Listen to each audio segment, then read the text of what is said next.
ലിയോയുടെ വൻ വിജയത്തിന് ശേഷം തിയേറ്ററുകളിലേക്ക് എത്തിയ മിക്സഡ് അഭിപ്രായങ്ങൾ തിയേറ്ററുകളിൽ നിന്നും നേരിടുത്ത സിനിമയാണല്ലോ ഗോട്ട്.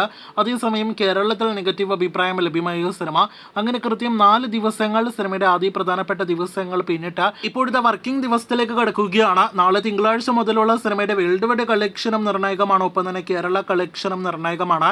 ഇതിൽ നമ്മുടെ കേരള സ്റ്റാറ്റസ്, ബുക്കിംഗ് സ്റ്റാറ്റസ് എല്ലാം തന്നെ നോക്കുകയാണെങ്കിൽ ഒരൊറ്റ ഫാസ്റ്റ് ഫില്ലിംഗ് ഷോ പോലും നിലവിൽ നമുക്ക് കേരള ബോക്സ് ഓഫീസിൽ കാണാൻ കഴിയുന്നില്ല എന്നതാണ് പ്രത്യേകം അറിയിക്കാനായിട്ടുള്ളത്. കേരളത്തിൽ വൻ തുകയ്ക്ക് തിയേറ്റർ റൈറ്റ്സിന് കൊണ്ടുവന്ന ഗോകുല മൂവീസിന്റെ ഗോട്ട് ആദ്യ 4 ദിവസങ്ങൾ കൊണ്ട് 10 കോടിയിലേറെ കേരള ഗ്രോസ് കളക്ഷൻ കടക്കുന്നുണ്ടെങ്കിൽ പോലും നാളെ മുതലുള്ള കളക്ഷൻ എല്ലാം തന്നെ നിലവിൽ ബുക്കിംഗ് സ്റ്റാറ്റസിന്റെ അടിസ്ഥാനത്തിൽ നോക്കുകയാണെങ്കിൽ പരിതാപകരമായിരിക്കുമെന്ന് ഉറപ്പാക്കപ്പെട്ടിരിക്കുകയാണ്. കാരണം അത്രത്തോളം ഡിസാസ്റ്റർ ലെവൽ ബുക്കിംഗ് ആണ് ഗോട്ടിന് നാളെ കേരളത്തിൽ കാണുന്നത്. എന്തായാലും നാളത്തെ ഉൾപ്പെടെയുള്ള സിനിമയുടെ എസ്റ്റിമേറ്റഡ് ട്രാക്കിംഗ് റിപ്പോർട്ട് എല്ലാം തന്നെ അറിയാനായിട്ട് പ്രേക്ഷകർ കാത്തിരിക്കൂ. ഇനി നമ്മുടെ മലയാളം സിനിമ വാഴയിലേക്ക് വരികയാണെങ്കിൽ 25 ദിവസങ്ങൾ തിയേറ്ററുകളിൽ പിന്നിട്ടിരിക്കുകയാണല്ലോ വാഴ.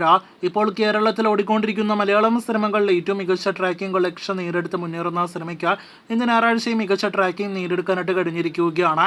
ഇന്നലെ ശനിയാഴ്ച ഇതേ സമയം 21 ലക്ഷത്തിന് മുകളിലാണെങ്കിൽ ഇന്ന് 30 ലക്ഷത്തിന് മുകളിലാണ് കേരള ട്രാക്കിംഗ് ഗ്രോസ്. ഇന്ന് 60 ലക്ഷത്തോളം കേരള ഗ്രോസ് ഉറപ്പാക്കിയ സിനിമയ്ക്ക് ആകെ വേൾഡ് വൈഡ് ഗ്രോസ് ഇന്നത്തോടെ 42-43 കോടി റേഞ്ചിലേക്ക് എത്തപ്പെടുന്നതാണ്. ഓണനാളുകളിലും തിയേറ്ററുകളിൽ മുന്നേറുമെന്ന് പ്രതീക്ഷിക്കുന്ന സിനിമ വൻ ബ്ലോക്ക് ബസ്റ്റർ വിജയമാണ് നേടിയെടുത്തിരിക്കുന്നത്. ഞാൻ ഈ ചിത്രം തെലുഗു സിനിമ സരിപ്പോദ ശനിവാരം എന്ന സിനിമയിലേക്ക് വരികയാണെങ്കിൽ ഇന്നലെ ശനിയാഴ്ച ഏകദേശം 5 കോടിയിലേറെ വേൾഡ് വൈഡ് ഗ്രോസ് നേടിയെടുത്ത സിനിമ അങ്ങനെ 80 കോടി വേൾഡ് വൈഡ് ഗ്രോസ് കളക്ഷൻ നേടിയെടുത്തിരിക്കുകയാണ്. വേൾഡ് വൈഡ് കളക്ഷൻ 90 കോടിയോളം രൂപ ബ്രേക്ക് ഇവൻ പോയിന്റുമായിട്ട് തിയേറ്ററുകളിലേക്ക് എത്തിയ ഞാൻ ഈ സിനിമ 90 കോടിയിലേക്ക് എത്തപ്പെടുമെന്ന് തന്നെയാണ് പ്രതീക്ഷിക്കുന്നത്. ഇന്ന് ഞായറാഴ്ചയും മികച്ച ദിവസമാകും എന്ന് ഉറപ്പാക്കപ്പെട്ടിരിക്കുകയാണ്. കാത്തിരിക്കൂ സിനിമയുടെ ഫൈനൽ വരെയുള്ള ബോക്സ് ഓഫീസ് റിപ്പോർട്ടുകൾക്ക്.